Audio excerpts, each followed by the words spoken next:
You or someone you love needs help for an addiction. Where do you turn? Foundations Recovery Network offers individualized treatment for the whole person. Our goal goes beyond short-term sobriety.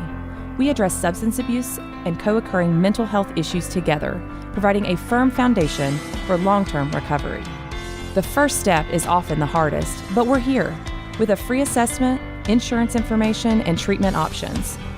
Our confidential helpline is available 24/7, so call 877-714-1318 and discover the Foundations Recovery Network difference today. This is Rich Roll, and you're listening to Sober Guy Radio. Yo, what's up? Thank you for tuning in today. Thanks to Humans for bringing us in, and thanks to you for supporting the show. Welcome to Sober Guy Radio. We're coming to you live from the Innovations in Recovery Conference down in San Diego, California. We're rocking some sunshine and some beach attire, and we're having a damn good time, that's for sure. Be sure to check us out at thatsoberguy.com for past episodes, resources. You can contact us there, and you can help support the show by leaving us a review on iTunes. If you have questions about whether you or a loved one may need help, you can contact Foundations Recovery Network at 877-714-1318. Foundations has nationwide residential and outpatient facilities, and they can provide a confidential assessment and review the best treatment options for you or your loved one. Once again, that number and private line is 877-714-1318. All right, so we are talking with a man who I've been trying to chase down for a couple conferences now, and I finally got to connect with him. His name is Brian O'Shea, and he's from Caring Interventions. Brian, thank you for coming on Sober Guy Radio, man. How are you? I'm great. I'm excited to be here. Yeah, it's a good time, man. So I've saw you. This is our third one in San Diego, third conference, and we've done two in Nashville. And we've crossed paths a couple of times, and I don't know, for some reason, it doesn't really matter why we're talking today, but it's a real pleasure to meet you and to chat with you. And I think what we could do is let's give the listeners out there who are tuning in today, tell us a little bit about yourself and what you do, Brian. Yes, I founded Caring Interventions with Kathleen Butler from Pittsburgh about 10 years ago. We like to help families. We'd like to help the entire family recover. About half of our work is consulting and creation of broad-based screening and access to resources. Half of our work, we actually do interventions. We have 5 interventions we collaborate with. Often I do the front-end work and Kathleen does genograms, and then we figure out whether I should go or one of our collaborative interventionists. We have worked in over 20 states, and I have a lot of education. I've been mentored and educated by Heather Hayes, Judith Landau, Keith Fearman, and many of the great interventionists, and I have a lot of education around that. I have the education of a certified alcohol and drug counselor, and I'm a member in good standing with the Mississippi Association of Addiction Professionals and NADAC. To help a family fully recover and come out of fear, and to help individuals create long-term recovery on a truly 360-degree level is a blessing to have that as a life. Yeah. It's a lot of work, though, too, right? I mean, family, we're talking about the whole family, and I love that that I hope to get into this a little bit more with you and hear kind of your take a little more in detail. But on a high level, I feel like the families get left in the dust sometimes because it's all about the addict. It's all about the person suffering with this disease of alcoholism or addiction. And so not only are we in this selfish point of our own deal, what's happening to our families, to our wives, to our moms, to our dads, to our siblings, and to our friends, So what does that look like, and how are you helping whole families, get the help they need? It's our approach to immediately talk about self-care with the mom, the dad, the sibling, the children, whoever has called us. We immediately suggest books like Love First by Deborah J. and Jeff J. We immediately suggest Al-Anon. I'm also a huge proponent of Big Red Book ACA work, the multi-generational recovery work. I often suggest intensives or therapies immediately for the family members. Family members are often confused by this. They want me to help their individual they've called me about. I tell them the outcomes of saving your loved one's life improve vastly if you take action. You, mom, daughter, wife, spouse, sister, you're taking action changes the outcome for the individual who is struggling with substance misuse, with trauma, with process. And really about half the families comply. Yeah. And I report that sadly sometimes to some of my mentors like Judith Landau and others. They say that's 50% more than if you didn't ask. Yeah, it's true. I guess it's about perspective, right? But it is sad, though, to see, half who, and maybe it's not their time, maybe it's not it, but I'm sure that's a tough thing to deal with. So some families are not ready and not able. Well, and I think one of the big things is denial, right? What's the denial factor look like when you look at it from not only the addict's perspective, but the whole family? The education of a family. Now, of course, some families call you and they have done enormous amounts of work and they're in recovery and they're in family therapies, and some families are just right there. Yeah. And you give them a tiny bit of coaching and a little bit of this and a little bit of that, and it's wonderful. Often, the amazing thing is culturally, they have no idea. Yeah. They don't understand about the hijacked brain. They don't understand about a medical model driving craving. They feel it's a moral issue or a willpower issue. So it's fascinating. You have to truly understand, what is this family story? Yeah. Has anyone in their family ever recovered? Will they shift from anger and fear to compassion and understanding that this is a spiritual, mental, emotional, physical malady that, if carefully and properly addressed, great things will happen. Yeah. But shaming people into action rarely works. Yeah. So what does, for someone out there listening who's wondering, okay, so what does this process look like? So let's just take, John or Mary, your pick or whatever, who needs some help, and their family's coming together and they're saying, man, we really need to get John or Mary, we need to get him some help immediately. Like, what the hell do we do? So where does that come? Where do you take it from there? So the first thing I ask is a brief assessment. I shouldn't use the word assessment, a brief history. Yeah. A brief history. And then I ask, who else can we put on a conference call? Can we get a couple of siblings? Can we get a couple of aunts or grandparents? Yeah. What's an inner circle of people that are on board? And the first 2 or 3 phone calls we do at Caring Interventions are always completely pro bono. Huh. And I put them on a conference call. And I try to get that family voice moving. Yeah. And the first question is this a crisis? And I want to hear, what is everyone's perception of what is happening? Yeah. So we start that family voice. We get them connecting and moving and talking. And then I suggest, well, should we have an intervention? Do we think it's time? What are some of your concerns? What are your fears around this? Often the family has a fear, will this make my loved one worse? So we address their fears right away. Then we address their myths. There's often a myth, well, they won't work if they don't want to do it. Of course, when Vern Johnson invented intervention, he faced the same thing. The truth is, a good, compassionate, well-performed detox moves someone into a space where they're more able to hear the idea of recovery. Yeah. Often, less crystal meth makes you more open to getting better. Imagine that. It's funny how that happens, huh? So the idea of intervention is to help someone who's not ready. Yeah. So we address myths and fears, and then I send them an agreement so they have it. It's all very transparent. And then I send them some of the articles from the Love First book and some different ideas of read this from Judith Landau's website or read some of the articles on my website. Yeah. And I let them educate themselves. I ask them to go to an Al-Anon meeting. Yeah. I ask them to start moving. So that's the beginning.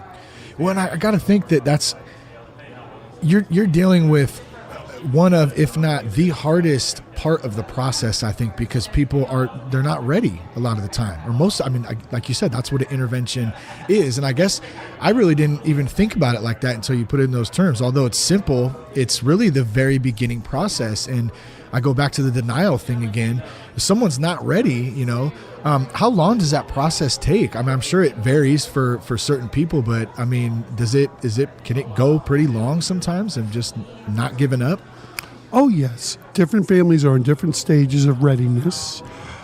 I have done them within 4 hours of the first phone call, from a conference call to we put a brief rehearsal together and we meet within 4 hours. Really? Yes. Sometimes it's on the fly. Yeah. Sometimes it's in an ER or a hospital room or a jail cell. The average for me is 96 hours of preparation. And then we will have the meeting with the addicted individual. Yeah. And you said you're out of Mississippi? Yes, it's so funny with my Bronx speech impediments. It's a little bit different than I don't know. I've never been to Mississippi, but it does sound. Oh, it don't sound like this. It don't sound like that, huh? Nah. Yeah, one time I'm in long-term 12-step recovery by grace, and one time at a meeting, I said, I'm Brian from Mississippi, and the guy leading the meeting said, are you currently drinking, Mr. O'Shea? You are not from Mississippi, Mr. O'Shea. That's great, man. And so, if you don't mind, actually, I would love to get into that a little bit about your own personal recovery. Oh, absolutely. So you're an active 12-step member. Yes. And what's kind of your background in that? How long have you been sober? My sobriety date is November 10th, 1985. Nice. I am awesome. Third generation recovery. I'm really blessed being from the Bronx. My grandfather was actually detoxed in Towns Hospital by Dr. Silkworth, who wrote the first page of the Big Book. Really? Only because we were poor, and that's the place that detoxed poor people. Man, we didn't know a miracle was happening. Yeah. And of course, my father and his brother, my uncle Kieran, he went to heaven a couple of years ago with 66 years sobriety. Damn. And I am one of 4 children, and 3 of us are in full active recovery.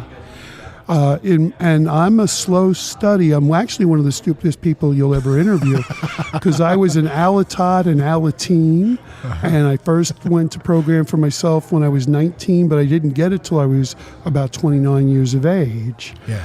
And that's an impressive resistance to wisdom. Yeah. Because I have been exposed to this knowledge and resisted it for a long time. It's funny though how and I mentioned this earlier on one of the other episodes, how we can know a lot of stuff, but the actual act of acting on it and taking action, we really don't know shit if we're not taking action on it, right? Exactly. Oh man. Exactly. And a big part of my recovery is my adult children of alcoholics recovery from the Big Red Book. And that's a huge part of that, enhances my AA life. Now the AA life, plus I've always been active in AA, active in NA, and a little bit active in CA. Though the thing I'm excited about now is the DAA, the Drug Addicts Anonymous. They have them in Louisiana and Texas. Really? This is an exciting new fellowship. It's based on the Big Book, but they let people come in. A lot of people from opioid addiction and a lot of drug addicts come in. They have a wide open heart. Hi, I'm an alcoholic. Hi, I'm an addict. Hi, I'm this. Hi, I'm that. They let everyone come in. You're allowed to talk about whatever substances you're battling or recovering from. So it's an exciting new program. I studied the Big Book. There are now over 100 12-step based programs. It is happening in every country in the world. So the newer one, Drug Addicts Anonymous, yes. Right? So I'm just picturing it as you're describing it, which I haven't heard of that before. That's really, really cool. So it's kind of like a hybrid of NA, AA, and other programs out there. It's just a big open community for addiction, basically. It is. It has really so much love and so much energy. Yeah. 300 people on a Saturday night in Lafayette, Louisiana. Really? 300 people in Austin, Texas. It's a vibrant thing. Huh. It's a vibrant, exciting thing. And it's based on 12-step also. From the Big Book. Yeah. So it's funny to see the addicts. Yeah. Who you would might immediately say, oh, you got to go to NA. Yeah. But these addicts have decided, no, we like the Big Book, but we want to talk about heroin constantly. And this is Yeah, a I room get where that. all that love is there. Yeah. It's very exciting. Yeah, that's really cool, man. Really, really cool. I appreciate you too sharing a little bit about your own story and your background and stuff too, man. I thank you for that. Oh, I'm blessed. I have great sponsors, great sponsees, great friends. Yeah. For me, I believe there's an element of grace and mystery in my continued recovery. Yeah, I believe I have no seniority. yeah. I believe if tomorrow I see you at this time, we did the same thing we didn't pick up for one day. Yeah, that's good. I believe there's no seniority. There is seniority if I stay sober, if I have a prayer and meditation life, if I'm seeking wisdom and humility, and then I have a heart to share and some history to share. If I am that person spiritually, Yeah. then there's something. Yeah. But there's no seniority. Same thing. All the same, man. All Yeah, the same. if I see you tomorrow at this time, Yeah. we did the same thing. We didn't pick up for 24 hours. You mentioned sponsorship, your sponsor. Yes. How important is sponsorship, man, for someone out there struggling? Incredibly vital. I had questions from my sponsor looking back on them. It was some of the most crucial pieces of missing development for me.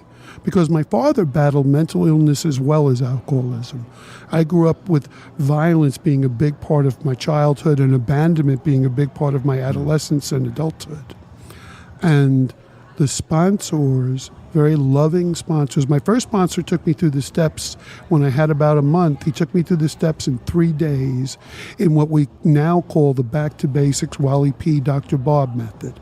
Then my second sponsor did a more traditional step work with a 21-page fourth and fifth step, etc. Yeah. Incredibly blessed. And my third and greatest sponsor was the one who led me into ACA and therapy and EMDR and a well-rounded recovery using all tools. How many times have you worked the steps? Oh boy. I had a feeling it was probably quite a few. Yes, because, okay, so a large formal one of the more traditional variety, 5 times because of moving or sponsors going to heaven, I've had 5 sponsors. Yeah. So I always do a formal one with them. But then taking people through the back to basics process, I've done that a couple of hundred times. Yeah. Which is from the archival notes of Dr. Bob's exact method where he took over 5,000 men and women through the steps personally. Well, and I think, at least the way I understand it, is really we should be, at least, trying to work the steps on a continuous basis anyway, right? And I want to be clear about that. It's not just we do the steps one time and then we're done and then we're cured and then everything's great. No. That's not how it works. Because I'm constantly learning something new every single day, and thank God for that, right? I'm not that smart, so we got that in common, right? Amen. And yeah, it's a constant thing. And the minute that I think I have it figured out, which I have had those experiences before, I'm like, oh, I'm fine. Like, whatever, I got it. Boom, something hits, and I'm like, okay, wait a minute. I better get my acting gear. It's funny how that happens, though, So we're constantly working it, though, Oh, very much. So for me, every morning begins with a prayer, or for my friends who don't like prayer, a DBT or CBT intention list for the day, which includes abstinence. And then I believe silence is very important. After my prayer or DBT, CBT intention list, 5 minutes of silence to hear guidance. Yeah, that's huge. And then to connect with sponsor or sponsee, and then to help other people. Those things are a daily goal for me to be, and I found out I need to be in fellowship, because I did, between the ages of 19 and 23, I did about 4 years completely dry, but no fellowship. It was my search for a new diagnosis. And I found that I don't do well that way. I became hypervigilant, odd, and isolated. I do better in fellowship with sponsors, sponsees, friends. That's just for me. Yeah. And I don't tell anyone else what to do, but I have learned for me, I operate better in community. Yeah. I think community has came up in every conversation we've had, and that just goes to show, and it's came up organically. We haven't forced it by any means. It's came up in every conversation, and it is so important. Even just like what we're doing right now. We're at a conference. We're surrounded by people in recovery industry or in recovery. We're all kind of, together. And I know for me, that's where I thrive. You know, I feel the most real and like myself, and it's just being around real people, I guess. So great point right there. And Wally P., the archivist who created Back to Basics, his motto is take the steps early and often. Yeah, I like it. Early and often. It works, man. It's got to work, you know? It works. What other choice do we have? I guess a gutter somewhere. That might be a choice. I don't want to make that choice. So I told my wife the other day, I said, man, I think if it wasn't for you, I'd probably be face down in a gutter somewhere. So thank you. Well, thank you. She goes, yeah, you're welcome, babe. But Brian, man, it's been great chatting with you, man. I really appreciate it. If anyone wants to reach out to you, find more about Caring Interventions, how they can get involved, how they can ask some questions, where can they find you at? 800-956-6212. And I would also ask, if anyone has a good resource, please call me and alert me. I always want to learn about new resources. My practice is a national practice. Yeah. So if there's someone, especially somebody teaching trauma recovery or a great new IOP or a great new sober living, I'm always looking for new resources to research and to vet, make sure they're doing what they say they're doing. Yeah.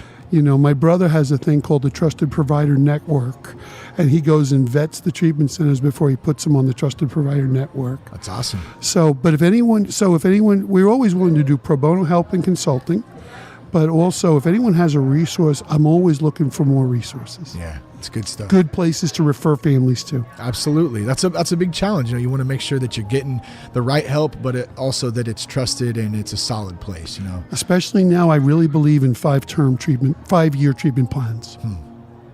Got it, man. Got it. Good stuff, Brian. Well, thanks again for coming on Sober Guy Radio. It's been a pleasure, man. Thank you so much. Yeah. Thanks for tuning in today. Go to thatsoberguy.com for more information.